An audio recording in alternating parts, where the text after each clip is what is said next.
I call to order the global stocktaking marking the completion of the United Nations Decade on Sustainable Energy for All to further accelerate the implementation of SDG 7 of the 2030 Agenda for Sustainable Development. I would like to extend a warm welcome to all of you. This meeting, held in accordance with Resolutions 77/170 and 78/157, is convened for a global stocktaking marking the completion of the ongoing efforts to implement the plan of action of the decade and building on the follow-up to the high-level dialogue on energy to further accelerate the implementation of Sustainable Development Goal 7 of the 2030 Agenda. And now there will be a statement from the President.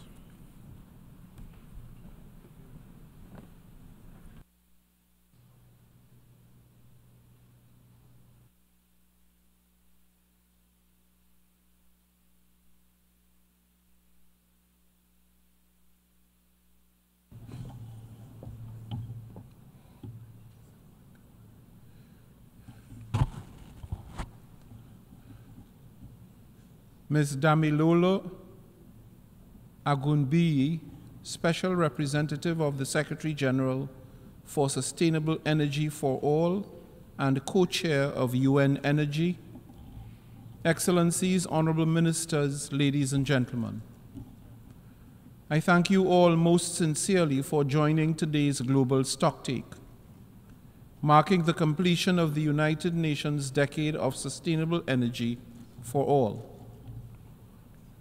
Allow me to acknowledge, with thanks, the vital support extended to my office from the Department of Economic and Social Affairs, as well as UN Energy in preparing for this event.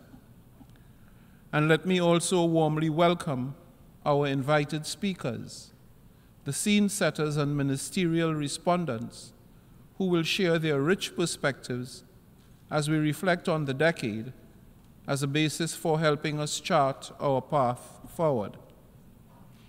Excellencies, the Decade of Sustainable Energy for All was launched in 2014 with ambitious yet achievable objectives to usher in a future where everyone, everywhere, benefits equally from the innovations and potential of sustainable energy. The General Assembly declared the decade, fully understanding that sustainable energy is a precursor to nearly every one of our development aims and the SDGs, from eradicating poverty and building sustainable cities and communities to responsible consumption and production. But as the decade draws to a close, we must acknowledge that the results of our efforts have been mixed, creating both profound achievements and discernible shortcomings. On the positive side, since 2014, the principle of sustainable energy for all has become ensconced within the Sustainable Development Goals, elevated to the top of the climate agenda via the Paris Agreement, and adopted as a priority by political and business leaders alike. The result? A world that has wholly embraced the need for and potential of sustainable energy, and the numbers speak for themselves. The share of renewables-based energy capacity in developing countries has grown in the last decade, reaching 38% in 2021. Developing countries experience on average 9.6% annual growth in renewable energy installation. The global population with access to electricity has increased from 87% to 91% since 2015.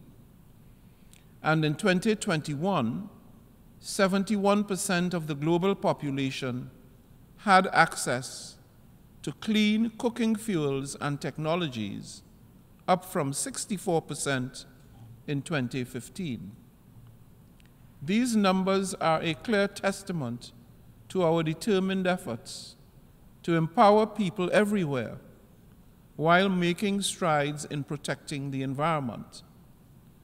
Yet the pace of energy transformations is still much too slow, and the benefits are not shared equitably.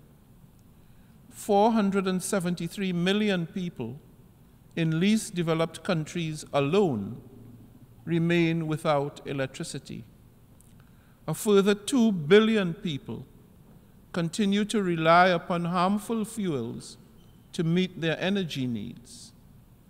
And the consumption of energy remains the dominant contributor to climate change, accounting for around 60% of total global greenhouse gas emissions. Excellencies, ladies and gentlemen, considering the foregoing, business as usual cannot be a credible option. We must take urgent action to implement the outcomes in the political declaration issued by the 2023 SDG Summit. To do so, we must truly deliver to all people universal access to affordable, reliable, sustainable, and modern energy, while substantially increasing the share of renewable energy in the global energy mix by 2030.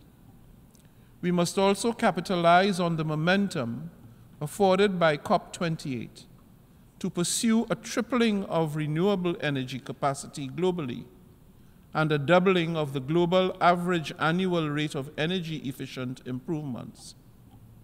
Most importantly, we must rectify the stark moral failure evident in the fact that billions still live without adequate energy, or any energy at all, while others are reportedly planning lunar vacations being offered commercially. So how do we do this? First, we need to put money behind our intentions. This means addressing the concerning reality that investment in clean energy infrastructure continues to decline. All the while, needs are going up.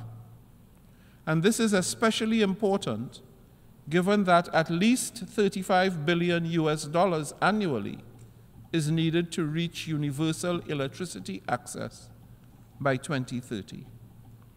In addition, trillions, not billions, trillions are needed to fast-track the energy transitions and avoid the worst impacts of climate change. Second, unlocking such finance, as well as making use of these resources, requires multi-stakeholder partnerships to propel action. We need governments, multilateral institutions, the private sector, and civil society, all working together to source innovations and expand the means of implementation. And third, international cooperation and multilateral agreement on sustainable energy must continue to be the standard bearer for our efforts. After all, it was the decade of sustainable energy for all that helped focus our collective efforts and propel us to where we are today. If we are to accomplish our goals and targets by 2030, we must make every effort to sustain this political momentum after the decade officially concludes. With 2030 just around the corner, I encourage us all, member states, the private sector, the CSOs, and all other relevant stakeholders to strengthen and further advance international cooperation, to recommit to deliver on SDG 7 by 2030, and to securing net zero emissions by 2050. Excellencies, honorable ministers, ladies and gentlemen, I close with a reminder that the global stocktake falls to the last day of this first ever UN Assembly Sustainability Week, and ahead of the SIDS4 conference in May and the Summit of the Future in September. So positioned, the stocktake, which caps off a week of discussions on sustainability, allows us to reflect on the role of energy in the transport, tourism, and infrastructure sectors. It affords us the space and opportunity to share best practices, consolidate opportunities, and to identify innovative solutions to ensure access to affordable, reliable, sustainable, and modern energy for all. With this in view, I happily yield the floor for what I hope will be a holistic and ambitious discussion. I thank you.